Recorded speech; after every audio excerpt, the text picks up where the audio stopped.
Knits podcast. I'm Kat, and this is my monthly podcast where I chat about knitting. And if you're returning, you may notice that we're in a bit of a different spot. So this is my parents' cabin that I'm currently filming in. We have an annual family trip where myself and my half-sisters and my nieces all get together and we spend the weekend together. We play games, we watch movies on projectors, and we just kind of celebrate the last few days before going back to school. Although we're all growing up, so it's kind of less people are than you'd expect. We're right now, so where we are is there's Vancouver Island, which is off the west coast of Canada, and I think Vancouver Island might be the size of Madagascar. Don't quote me on that. And then there's the mainland, and between that there's a channel, and in that channel there's a bunch of islands. And to the south in the US they're called the San Juans, and then above that they're called the Gulf Islands. So we're currently at a cabin right now in the Gulf Islands, and we were just moving wood earlier today, and then later today we might just kind of hang out outside. It's surprisingly sunny. This weekend the weather can be all over the place, but I did bring up my knitting, so I have lots of time to do that, which is great. The first project I'm going to chat about is a work in progress that I started this month, and I didn't quite finish it, but I made a lot of really good progress, and that is, we also have a newborn, which you might be able to hear some ambient noises as it sounds like he's maybe not having the best time right now, but he's still so cute that it makes me smile with any noise he makes. Maybe the mom doesn't quite feel the same way, but this is the Knitting for Olive. It's my first Knitting for Olive pattern, and it is the Ruffle Romper and Ruffle Dress with and without sleeves. So this is a 3-for-1, which is kind of nice. And for this, I decided to do the Ruffle Romper without sleeves, and I'm doing the 6 to 9 month old size. And as is expected, which I'm always surprised by though, it is a lot of knitting. When you're doing a romper or a dress, you can knit forever. And you know, it's something. I ended up I'm making this for some friends. I actually originally made the Petite knit sleeping suit for them. And that was the first time I realized how much knitting was involved when doing that was a long sleeve, long leg romper, and that used 400 grams of worsted weight wool, to give you an idea of how big it was. And then this one is a fingering weight, so I'm using 3mm needles, which is like basically a sock yarn. And I used a tiny bit of another ball, and then this is what's remaining of this ball. So I think it's going to be probably about 150 grams worth of yarn. Oh, poor little guy. And this, so this yarn is the Fidley Dyeworks. I've used this a couple times. Actually, I made a onesie out of this not too long ago, which I gave to the expecting mom and dad. And it is a BFL nylon blend. It is the BFL sock yarn, and it's a local BC yarn that is hand dyed, and it's absolutely gorgeous. I've knit quite a few projects with it now. I think I have 7 skeins of that yarn in total, and I think this is my 3rd or 4th project with the yarn itself, and I absolutely love it. It's just bouncy, it's shiny. I find it's kind of got the right amount of durability. I think it's got enough kind of teeth to it that the plies stick together. I also love the colors that she chooses. I find them just absolutely stunning. She kind of gets these vibrant shades. Oh, the poor little guy is not doing so good. I actually made him, so if you're following along, I made him a Petite knit sweater. It was the one that had texture all over. I'll throw up a picture. He's now 7 months old, and I gave it to her for her bridal shower, and it was the 3-month-old size. So it was, I think he did get some wear out of it, but he's already too big for it, which is, so it's amazing how fast they grow. We saw him 2 months ago, and already he's just so much bigger. He's the most adorable little baby. Like, what a cutie. Could get away with murder. I think he's so cute. With this one, I ended up casting this on for a couple of reasons. One is I was going away, so I needed some easy plain knitting. And the other is our friends are expecting any time now, and I kind of wanted a gift to give them when the baby is born. And I thought this would be a good one because it's for a girl and it should kind of correspond a bit when it's like not too hot. Kind of this is like more like spring, which I think will be good because it is a wool. It is a full wool, although it's got no sleeves. It's still 100% wool, so it will be a little bit warm. I realized earlier today that they suggest using cotton yarn, which if you're thinking about doing this, it might be a good idea to do it in cotton yarn, although I really don't like the feel of cotton. But seeing as it is kind of more of a summer, unless you're doing the long sleeve one, then I can see that being in merino, but these two are kind of very summery. So to do them in a sturdy wool yarn maybe was not the best move on my part. I'm getting better at picking the wool for the project. Typically what I'll do is just find a wool that I absolutely love and then just use it no matter what. But I'm now starting to slowly consider things more when knitting a project. So for instance, this is machine washable, which is my latest thing with baby clothes. This construction is kind of standard, but a little bit more interesting than I was expecting. So you kind of start at the top, it's a top down, and you do just a little bit of garter, which I love a little bit of garter on baby outfits. I've done a couple outfits now where rather than doing ribbing, they just do a little bit of garter. And you do back and forth so that you're gonna eventually have a little button here because babies do have big little heads, so you need to make room for them. And then you do a raglan increases, which I was very surprised that it kind of creates this natural kind of shoulder structure because the raglan increases actually create like more of like a rectangle where the raglan stitches are. It kind of, because you almost think it makes sense because the increases are just regularly happening, but it creates these exactly diagonal lines. So yeah, it naturally creates these cute little shoulders, and you keep doing the increases and then you do some purl bumps and then you pick up for the ruffle, which is the part that I'm at, which is why it's kind of, the knitting right now is a little strangled around here. And then you knit like crazy for way too long to get the bottom. I've just separated it all for the fronts and the backs and the sides and then gone to the ruffle. And the main reason is because I forgot to bring up my ribbing needle. So I decided to switch to the ruffle because I can finish that without using my smaller needle. But otherwise I'll just be kind of knitting part of the bottom and then I'll have to stop because I don't have the right needle, which is sad. I think it's kind of turning out pretty cute. I'm pretty excited.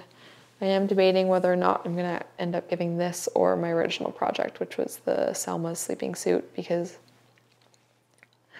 with a baby item, there's kind of a couple things going on. Well, in the case of this too, it's the gender and then when they're born, so when it's going to be useful for them. Like this is a good gift to give when the baby, it'll be spring when they're 6 months old, not middle of summer. So, which does work for the baby now, but I don't know. Now I've got 2 items that are perfect for the baby. So we'll see what I actually end up giving to them. But yeah, very happy with this. The pattern is very readable. It's nice that you get so many patterns. My only gripe with it is just that there are quite a few ends for something that is top down. Like I think I've got 6 or so ends, just because the way it's written, they get you to kind of cut your yarn and then start in a new spot. So, which is just a little bit unfortunate, but otherwise it has been a fun little project, and this is what I'm gonna work on finishing. So I did have a little bit of audio issues, which is why I'm now this is actually my second recording, but I believe the second half audio is okay. So now we're gonna switch to past Catherine, who's gonna continue with the podcast. The next two patterns are my sweater patterns, which I'm trying to get done for fall, and these are the ones that I said I would get done that I've been slightly failing at. I've got a good reason though. I've got a good reason. Well, possibly. This is the Cumulus Blouse by Petite Knit. I have enjoyed working on this. It is a lot of just straight stockinette, which has its place in time. I do love the look of wearing stockinette, so I'm sure that I'll get a lot of wear out of this, especially because it's super light. So I made this out of the Cirro yarn by the Fibre Co, which is a Surrey alpaca cotton merino yarn, but for 50 grams, like I think this whole sweater is gonna be less. I think I'm not even gonna break into my third ball. I mean, I'm not gonna break into my fourth ball. So this is how much I have left of the third one. And then you can see I've only probably got about a few more inches left along the bottom to finish it. I've done both the sleeves, and because of that, it means it'll be a 150 gram sweater. So to put that in perspective, this is going to be probably around 150 grams. So this baby onesie is gonna weigh the same as my entire sweater, and it feels so light and fluffy, and I think it's gonna be a staple in my wardrobe. I think I could enjoy it so much that I might want to do another one, perhaps if I'm looking for kind of, it's a great project that you can just pick up and put down, because almost always you kind of know where you're at with the knitting. So since the last time I showed it to you, I finished both the sleeves, and it was pretty uneventful finishing the sleeves. I did have to redo them, as I almost always do, because I can never guess the right length. My new method, which I used for the onesie, is when I think I'm done, knit like 5 more rounds, knit another centimeter, because most likely that's how much I need to add. So I finished one sleeve, realized I didn't really love the length. Then I did the next sleeve, and I did the length I wanted, and then I went back and ripped out and picked up and re-knit. Everything has a I-cord edge, which is not that much fun to do. So the other project I had was tubular bind off, and I'm not sure which one is worse, I-cord or tubular bind off. They do both look really good though. The one thing is I had trouble with when you're doing it in the round with the I-cord. I tried to, for my original I-cord stitches, I put stitch markers in all of them. And then when I did the I-cord all the way around and I got to the end here, I tried to Kitchener I slipped my needles through the stitches that had the stitch markers in it.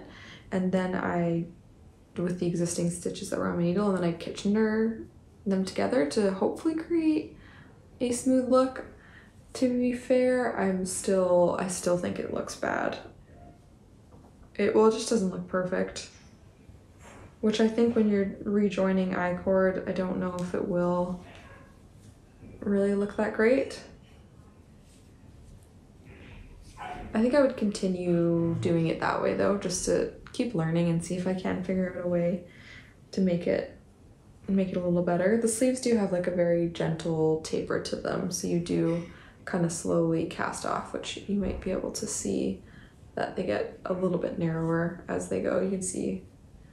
And as usual, I did the same technique for the armpits, which I'm like, now that I started doing this, I just absolutely love all the armpits of the sweaters that I do, which is when I'm picking up stitches, I end up picking up an extra one between the stitches on hold and the stitches. There's the 2 stitches that are, you have, when you're doing your underarm, you have the top part here, which is from your stitches on hold, and then you pick up stitches that you casted off, and then between those casted off stitches and those stitches on hold, it almost like creates like a bit of a V. And that's where I like to pick up 2 stitches in there. Then I do the number that they suggest across, and then I pick up 2, and then the first round I always do a through the back loop decrease to get rid of, I only do 1 extra stitch though all around, so I do a through the back loop decrease to kind of close up the gap, and it really does work. Before I was having to use the tail ends, and I'd kind of go through and like stitch up the armpit to make it a lot smaller. I have a YouTube video that I love for the armpits. It's Susan Bryant, I believe, and I'll make sure to link that below for those that are wondering. I did notice though, which this always happens to me. So I was knitting along, and then I was looking at my work and I'd knit this much, and then I found a stitch that I must have just forgotten to knit. I often try on my work and I think I just somehow it slipped off the needle. And then I just kept going, and then when I found that out, which was down here, this is probably 3 or 4 hours of knitting. For some people, they could probably do that in like an hour, but I'm slow. So when I found that stitch, I was like, I'm putting this project on timeout. I need a break from it. It's not, clearly it doesn't want to be completed. I was also debating if I would just sneakily tie it down and pretend like it never happened, but it would just bug me, especially because it's on the front. So it's right there. And I don't think there'd be a way to do it without making it look quite bulky. So unfortunately, I'm going to need to rip all the way back up. So I've kind of put this one on hold. I found that out at the beginning of the month, and then I gave up. I think I actually found that out on like August 8th. And then I just decided, because originally I was planning to finish this, and I was like, nope, not happening. And as you can see, I've just been letting the stitches fall off because I know that I'm gonna have to rip it out.